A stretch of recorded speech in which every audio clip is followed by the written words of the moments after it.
Welcome to this explainer. Today, we're taking a pretty amazing sensory journey straight into the kitchen of one of the world's absolute most recognizable restaurant chains.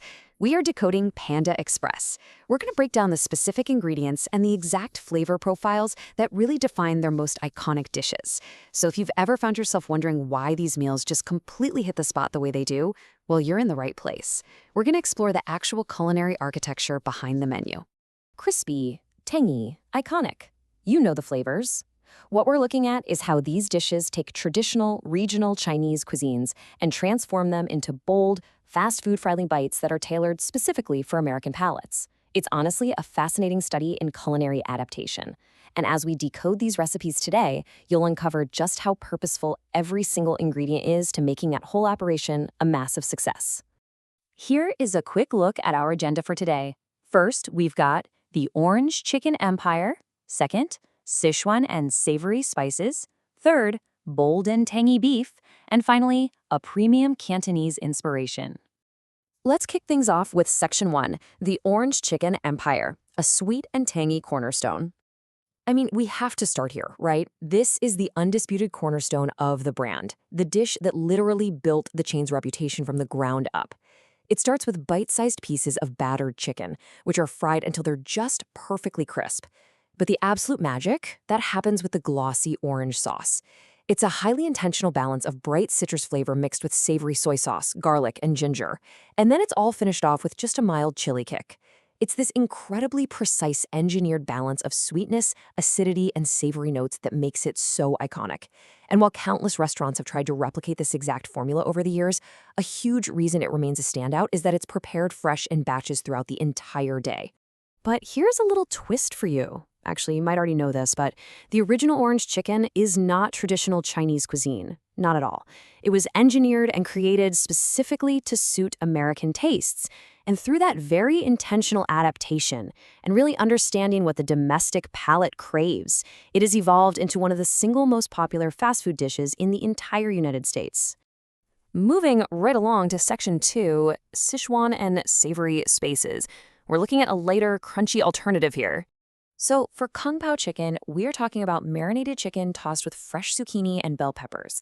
Then, dried chili peppers are introduced for flavor along with peanuts for this really satisfying crunch. Because of this specific combination, the vibrant freshness coming from the vegetables paired with that distinct textural snap from the peanuts, this dish actually serves as one of the lighter, more refreshing chicken options on the entire menu. And this comparison perfectly hits the nail on the head when it comes to our core theme of culinary adaptation. On the left, you've got the traditional, deeply flavorful Sichuan dish known as Gong Bao chicken. But on the right, you have Panda Express's Kung Pao chicken. It is loosely based on that famous tradition, sure, but it has been purposefully engineered to be milder and significantly less spicy. It's adapted seamlessly for everyday quick service diners who want to experience that savory spice profile, but without being completely overwhelmed by the intense regional heat. All right, into Section 3 we go. Bold and tangy beef, exploring some contrasting beef flavor profiles. First up on the beef side of things is Beijing beef. Crispy strips of beef are tossed with onions and red bell peppers, and then it's all brought together in a robust, sweet and tangy sauce. Unlike a lot of traditional beef dishes from China, this particular recipe departs completely from the norm. It is explicitly designed around those bold flavors and crispy textures that appeal directly to the American fast food palate. The result is a combination that is surprisingly rich, yet still kept slightly refreshing because of those colorful vegetables. Now, if you want to see a real night and day difference, check this out. While Beijing beef gives you sweet, tangy, and crispy on the left, the black pepper sirloin steak on the right trades all of that sweet tanginess in for a much stronger, richer, and deeply savory bite. It really represents a completely different side of the culinary spectrum. Let's actually break down that deeply savory profile for a second.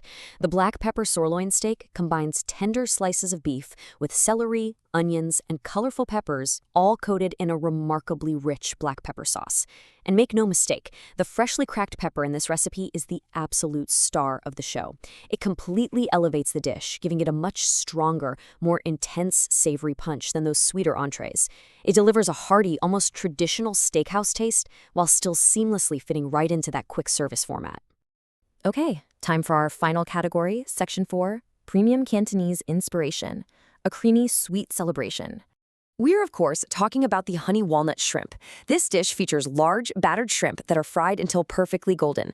They're then generously coated in a creamy honey sauce and served with beautifully glazed candied walnuts. This entree completely stands apart from the savory options we've just covered.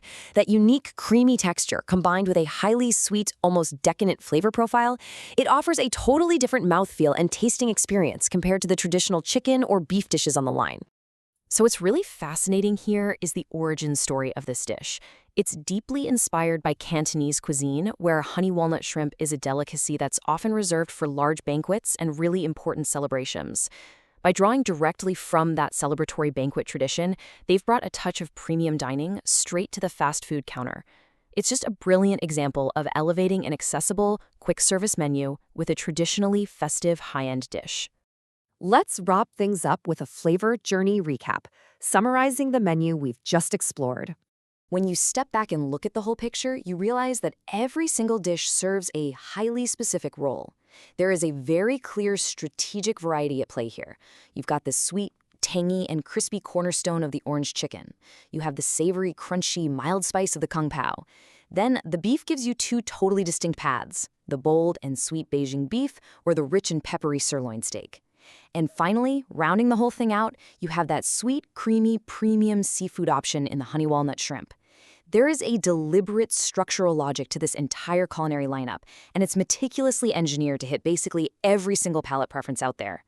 And, well, that leaves us with a pretty fascinating thought to chew on as we wrap up this explainer. We've seen exactly how Sichuan hate is mellowed out, how Cantonese banquet food is made fast and accessible, and how Chinese-American creations become absolute national staples.